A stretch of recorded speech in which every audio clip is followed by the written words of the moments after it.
हस्तियों के बारे में और जो टाइटल था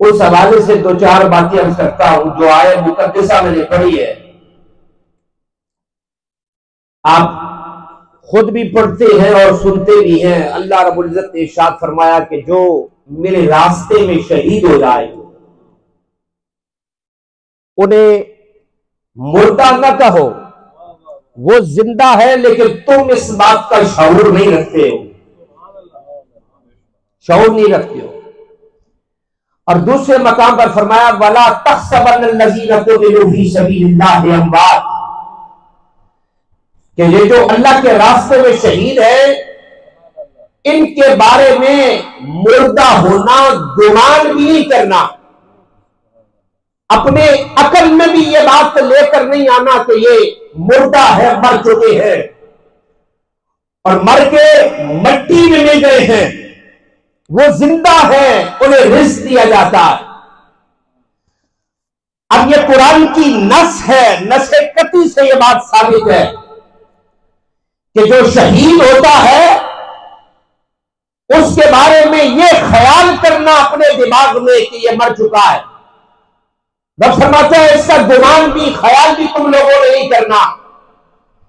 अब जो कुरान की नस का मुनकिर हो वो कुरान का मुनकिर होता है और कुरान का मुनकर दायरा इस्लाम से खारिज हो जाता है। ये शहीद की बात मैं कर रहा हूं। और एक मकाम पर अल्लाह रब्बुल इज्जत इरशाद फरमाता है उलाइकल्लज़ीना अनअमल्लाहु मिनन नबिय्यीन वस्सिद्दीकीन वश्शुहदा वस्सालिहीन, कि अल्लाह ने इनाम किया किन लोगों पर, अपने नबियों पर।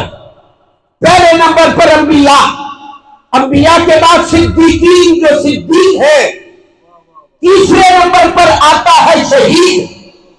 ईमान वालों गौर करो, अल्लाह शहीद के बारे में कहता है कि उसे मुर्दा गुमान भी न करना।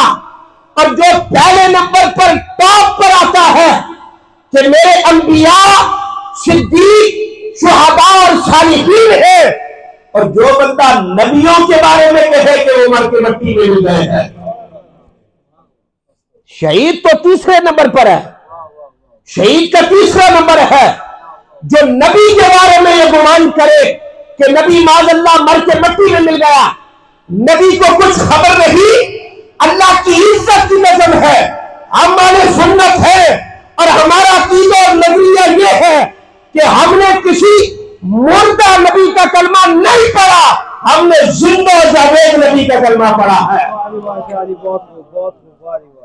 मैंने कहा वो औरों का नबी होगा जिसे दीवार के पीछे इल्म नहीं, जो मर के माज़अल्लाह मिट्टी में मिल गया। हमने जिंदा जावेद नबी का कलमा पढ़ा। हम उस नबी का कलमा पढ़ने वाले हैं जो बेजान पत्थरों को इशारा करता है, वो रोने लग करते हैं। अल्लाहु अकबर। तो आज उन शहीदों को खिलाफी अकीदत पेश करने के लिए आज आप अपना वक्त निकालकर अपनी मसरूफियात को छोड़कर आए हैं इस नजरिए और इस अकीदे के साथ कि जिनके जिक्र की महफिल सजा के बैठे हैं वो देख भी रहे हैं और सुन भी रहे हैं। और दुनिया में जो जिससे मोहब्बत करता है, हुजूर की हदीस मुबारक है, आका फरमाते हैं अलमर्रु मअ मन अहब्बा, दुनिया में जो जिसके साथ मोहब्बत करता है हशर भी उसी के साथ उठाया जाएगा। मैं यहां पर एक बात अर्ज करना चाहता हूं। मैं पिछले दिनों सफर कर रहा था लाहौर के लिए, तो एक मकाम पर रुका। एक ट्रक वाले ना अपने ट्रक के पीछे अताउल्ला ईसा खेलवी की तस्वीर लगाई थी। तो मैंने उसे कहा इस तस्वीर लगाने का मकसद क्या है? कहने लगा मुझे बड़ा पसंद है, मैं इससे मोहब्बत करता हूं। मैंने कहा वाह मौला, अपनी अपनी मोहब्बतों के अंदाज है, तू जिसे तौफीक देता है, कोई दिलों पर, कोई अपनी शाराओं पर अताउल्ला ईसा खेलवी के तस्वीरें लगाता है,